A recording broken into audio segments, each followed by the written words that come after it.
Hello दोस्तों, स्वागत है आपका सोनू कुमार क्लासेज में। दोस्तों, आज के वीडियो में हम लोग पढ़ेंगे अपमार्जक तथा उर्वरक। ठीक है दोस्तों, तो फिर वीडियो को शुरू करते हैं।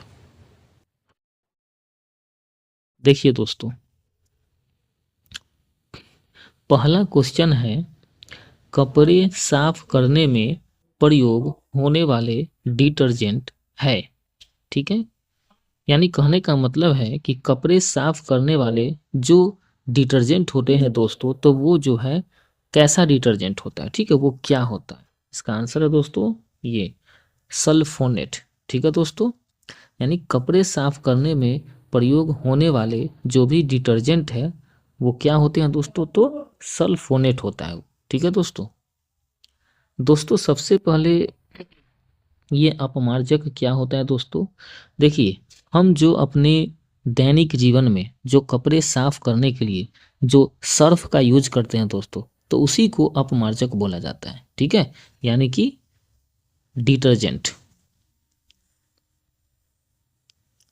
इसका व्याख्या देखते हैं हम लोग। देखिए, डिटर्जेंट आर्द्रक अथवा आर्द्रकों के यौगिक होते हैं जो तनुकृत अवस्था में सफाई के गुण को प्रदर्शित करते हैं। दोस्तों, डिटर्जेंट आर्द्रक अथवा आर्द्रकों के यौगिक होते हैं। ठीक है, चलिए आगे देखिए।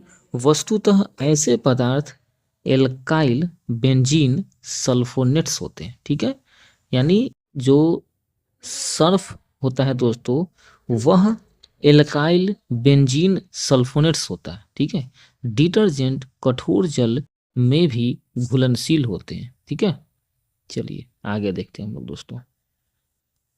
देखिए, साबुन ग्रीज को हटाता है। ठीक है, किसके द्वारा हटाता है। इसका आंसर है दोस्तों ये पैसीकरण के द्वारा हटाता है। ठीक है, देखिए इसका व्याख्या हम लोग देखते हैं। देखिए,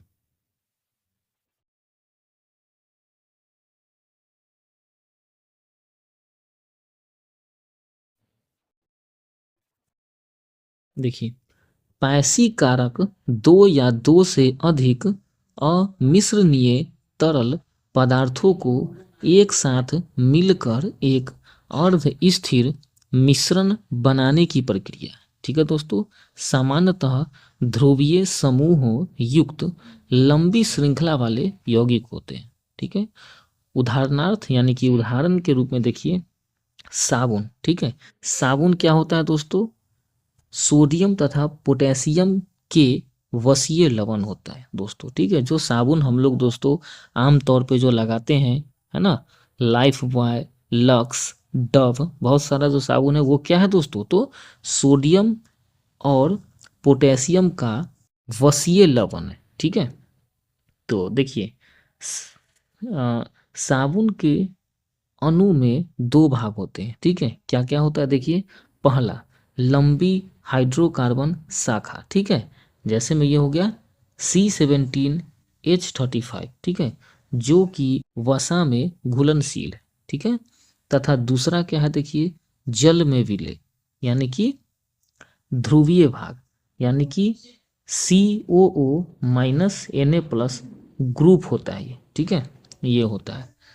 आगे देखिए, पैसीकरण के दौरान साबुन का अध्रुवीय अल्काइल समूह यानी कि C17H35 तेल या ग्रीज को घोल लेता है। ठीक है, तथा ध्रुवीय समूह यानी कि COO-Na, ठीक है, जिसमें ये COO- आवेश है और सोडियम पर प्लस आवेश। ठीक है, वो जल में घुल जाता है और जब इसे ठीक प्रकार रगड़ा जाता है तो ग्रीज छोटी छोटी बूंदों के रूप में जल में निलंबित हो जाते हैं और जल के बहाव में सरलता से बह जाते हैं। ठीक है दोस्तों, देखिए कहने का मतलब क्या है कि दोस्तों जैसे मान के चलिए कि ये जो है सो कोई कपड़ा है। ठीक है, देखिए ये जो कपड़ा है, ठीक है, और यहाँ पर जो है मान देखिए यहाँ पर जो है सो ये कोई दाग है, ग्रीस का दाग। ठीक है, जब हम इसमें साबुन लगाते हैं या डिटर्जेंट लगाते हैं तो वो क्या करता है दोस्तों कि साबुन का कण या फिर डिटर्जेंट का जो भी कण होता है तो वो इसको चारों तरफ से घेर लेता है। ठीक है, चारों तरफ से वो क्या करता है, इसको घेर लेता है। और घेरने के बाद ये जो धूल कण या फिर जो ग्रीज का जो कण है उसको वो क्या करता है कि अपने में सोख लेता है। ठीक है, अपने में सोख लेता है इसको। और उसके बाद जब हल्का हाथ मारते हैं तो ये क्या करता है, ये अच्छी तरह से उसको सोख करके ये अपने में एब्जॉर्ब कर लेता है। और जब पानी से धोते हैं तो ये फिर क्या होता है, ये जो है सो बाहर, ये जो है दोस्तों ये बाहर निकल जाता है। ठीक है, इस तरह से साबुन या फिर सर्फ जो है हमारे कपड़ों को साफ कर देता है। चलिए आगे देखते हैं हम लोग। देखिए अपमार्जक यानी डिटर्जेंट क्या है। ठीक है, तो वो जो है क्या है, शोधन अभी करता है दोस्तों। ठीक है, इसका व्याख्या देखिए, सफाई कार्य के लिए प्रयुक्त होने वाले पदार्थ साबुन एवं अपमार्जक कहलाते हैं। ठीक है, वास्तव में हम जिस साबुन का उपयोग वर्षों से कर रहे हैं वह अपमार्जक श्रेणी में ही आता है। यानी कहने का मतलब है दोस्तों, आमतौर पर हम लोग जानते हैं कि कपड़ा साफ करने के लिए क्या चाहिए, अपमार्जक चाहिए, नहाने के लिए क्या चाहिए, साबुन चाहिए। लेकिन दोस्तों ये बात आप समझ लीजिए कि साबुन और सर्फ दोनों जो है एक ही कैटेगरी का पदार्थ है। ठीक है, यानी साबुन भी जो है एक प्रकार का डिटर्जेंट ही है। बस फर्क सिर्फ इतना है कि ये कपड़ा का दाग साफ करने के लिए हम डिटर्जेंट का यूज करते हैं और शरीर का दाग साफ करने के लिए हम साबुन का यूज करते हैं। ठीक है, थोड़ा सा जो है साबुन जो है हमारे शरीर पर जो है हम नमी को जो है वो बनाए रखता है। ठीक है, वो स्किन पर जो है ज़्यादा मतलब कि जो है डिफेक्ट उसको नहीं करता है। ठीक है, नमी बनाए रखता है। और सर्फ से हाथ धोने पर आप देखिएगा कि आपको थोड़ा सा त्वचा रूखा रूखा हो जाएगा। ठीक है, चलिए आगे देखते हैं हम लोग। देखिए निम्न में से कौन सा पदार्थ साबुन बनाने में प्रयुक्त होता है। ठीक है, देखिए वनस्पति तेल, इसी से दोस्तों साबुन बनता है। व्याख्या देखिए, जब किसी तेल अथवा वसा को सोडियम हाइड्रोक्साइड विलयन के साथ विवेचित करते हैं तो तेल अथवा वसा संगत एसिड सोडियम लवण एवं ग्लिसरॉल में परिवर्तित हो जाते हैं। इस अभिक्रिया को साबुनीकरण कहते हैं। दोस्तों साबुन बनाने में क्या होता है, देखिए जब किसी तेल या फैट को सोडियम हाइड्रोक्साइड विलयन के साथ विवेचित करते हैं, यानी उसमें मिला देना है। ठीक है, तब जो है तेल अथवा वसा जो है संगत एसिड सोडियम लवण और ग्लिसरॉल में बदल जाता है। ठीक है, इस अभिक्रिया को साबुनीकरण कहते हैं। यानी दोस्तों कहने का मतलब है कि साबुन बनाने की प्रक्रिया को क्या कहा जाता है, तो साबुनीकरण कहा जाता है। अक्सर एग्जाम में पूछा जाता है। चलिए आगे देखिए, जल की अस्थाई कठोरता का क्या कारण है। ठीक है, तो ये है आंसर दोस्तों, कैल्शियम तथा मैग्नीशियम के क्लोराइड और सल्फेट।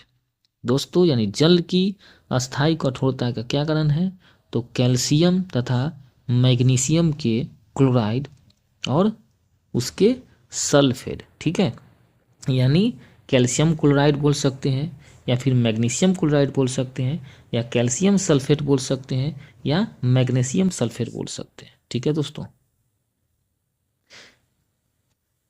इसका व्याख्या देखिए, कठोर पानी वह है जो अपमार्जक यानी साबुन लगाने पर झाग सहजता से उत्पन्न नहीं करता है। ठीक है दोस्तों, कठोर पानी क्या है, जो अपमार्जक यानी कि साबुन लगाने पर झाग जो है सहजता से उत्पन्न नहीं करता है। ठीक है, इसका मुख्य कारण कैल्शियम तथा मैग्नीशियम के क्लोराइड और सल्फेट है। ठीक है दोस्तों, चलिए अब दोस्तों हम लोग उर्वरक टॉपिक से प्रश्न को देख लेते हैं। ठीक है, चलिए देखिए पहला प्रश्न, यूरिया में उपस्थित होने वाले तत्व हैं। कौन तत्व है? सबसे पहले देखिए दोस्तों, यूरिया का सूत्र क्या होता है। देखिए CO, उसके बाद होता है यहाँ पर NH, एक मिनट दोस्तों, NH, एक मिनट दोस्तों, देखिए यूरिया का सूत्र दोस्तों जो होता है, देखिए CO, ठीक है, इसके बाद रुक जाइए दोस्तों, देखिए CO और यहाँ पर हो गया आपको NH2, फिर इधर NH2, ठीक है, यानी CO इधर NH2 इधर NH2। तो इसमें क्या क्या है, इसमें जो है कौन कौन दोस्तों तत्व है, देखिए इसमें नाइट्रोजन हो गया, हाइड्रोजन हो गया, ठीक है, कार्बन हो गया और ये ऑक्सीजन हो गया। ठीक है, नाइट्रोजन, हाइड्रोजन, कार्बन, ऑक्सीजन, ठीक है, इतना जो है इसमें दोस्तों तत्व होता है। तो इस तरह से कौन सा ऑप्शन इसमें हो जाएगा, देखिए तो देखिए डी नंबर ऑप्शन में दोस्तों कार्बन, हाइड्रोजन, नाइट्रोजन और ऑक्सीजन है। ठीक है, इसलिए यही आंसर हो जाएगा। चलिए इसका व्याख्या देखिए, देखिए यूरिया एक कार्बनिक यौगिक है जिसका रासायनिक सूत्र CONH2 होता है। ठीक है, यूरिया में लगभग 46.67% नाइट्रोजन एमाइड के रूप में उपस्थित होता है। ठीक है दोस्तों, याद रखिएगा ये क्वेश्चन अक्सर पूछा जाता है दोस्तों कि नाइट्रोजन यूरिया में कितना प्रतिशत नाइट्रोजन होता है। ठीक है, तो याद रखिएगा 46.67%। ठीक है, किसके रूप में? एमाइड के रूप में। चलिए आगे देखिए, कार्बनिक रसायन के क्षेत्र में इसे कार्बामाइड भी कहा जाता है। ठीक है दोस्तों,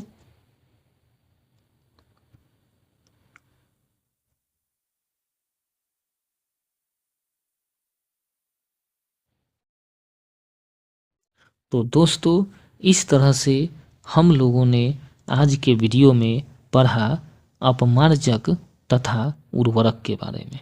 ठीक है दोस्तों, ये वीडियो आप लोगों के लिए बहुत ही इम्पोर्टेंट है, ख़ास तौर से BPSC TRE4 तथा BPSC 71st एग्ज़ाम के लिए। और वैसे तो ये वीडियो किसी भी प्रतियोगिता परीक्षा की तैयारी के लिए बहुत ही इम्पोर्टेंट है।